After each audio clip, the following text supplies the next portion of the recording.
is install our drive shaft. That would be that thing in the box. That's a DSS, which is Driveshaft Shop, aluminum one-piece unit, 3.5. So we're gonna start by going ahead and taking off our old one. Now, first thing first, if this is you doing this for the first time, you have to remove the X-pipe and axle back all the way basically to the back.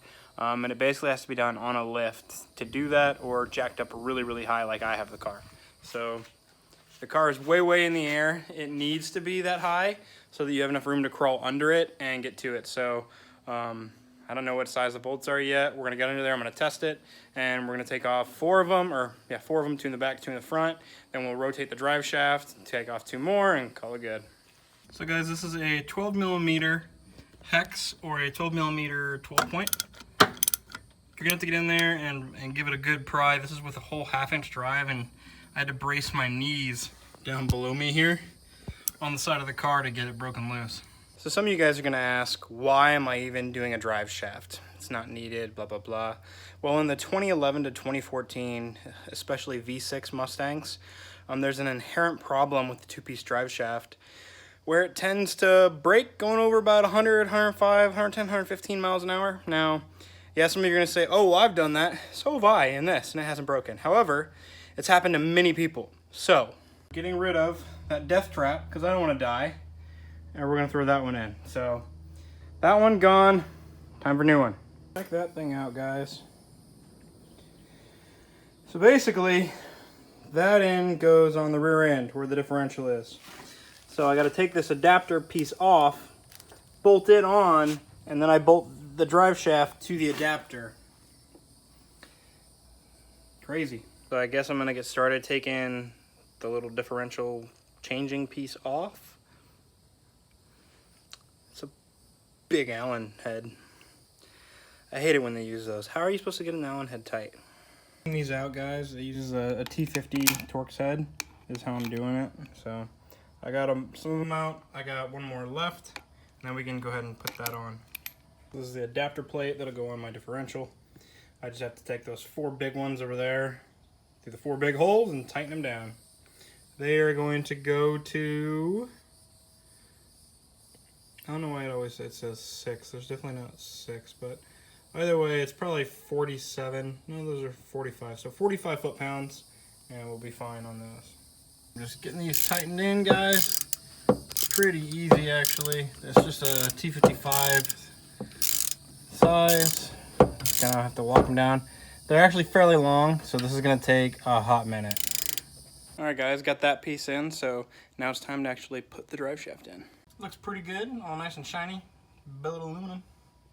So I'm down this end. Let's add something.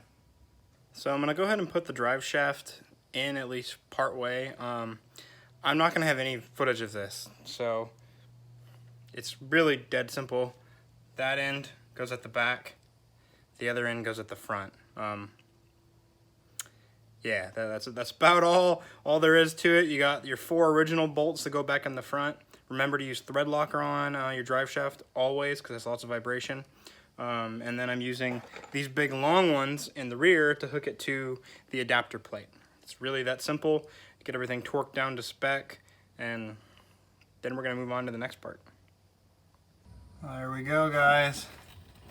It's kind of a weird shot. It's upside down because I'm on a creeper. But that is the installed drive shaft shot. 1-piece aluminum drive shaft. So really, it was really easy, actually. I mean, even just on jacks, it's super easy. So now I'm gonna install the UPR drive shaft safety loop, because I'm already under here, and it literally bolts 2 bolts right here, and then it bolts together to itself. So really easy. So we're just gonna knock that out, and it's a good looking piece, and that way if anything does happen to our shaft, it doesn't bang up the car. It just goes around inside the safety shaft loop. Safety shaft loop? Drive shaft safety loop. Shaft safety loop.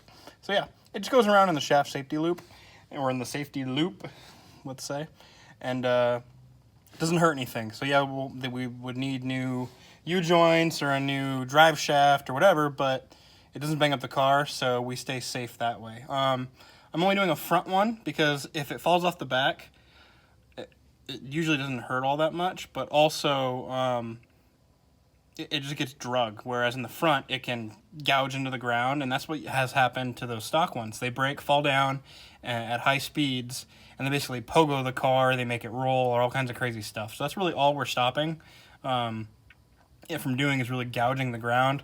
If it falls out in the back, it'll go bang, bang, bang, and it'll drag on the ground, but that's it. So we'll show you that and put it in the end. So there you go. That is our aluminum one-piece drive shaft install. Go ahead and get it at the link shown below in the description.